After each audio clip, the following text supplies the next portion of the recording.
Avrupa Beynelxalq Hospitalın gastroenterologiya şöbəsindəyik və endoskopiya edirik xəstəmizdə. Epigastral ağrıları vardı və qida borusu, mədə, 12 barmaq bağırsağa baxırıq. Gördüğünüz kimi 12 barmaq bağırsaqda kissing ulcus dediğimiz öpüşən xoralar var.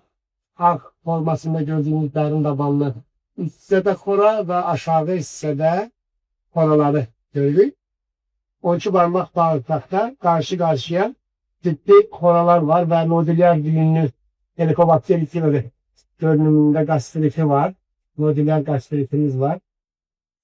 Və Y manevrasında sfinkter sıxılır. Fundusda ciddi bir vəziyyətimiz yoxdur.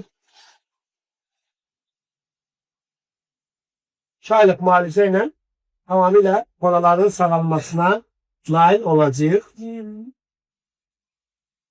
Ezofaget greydal, nodüler gastrit, duodenal xora, kissing ulcus.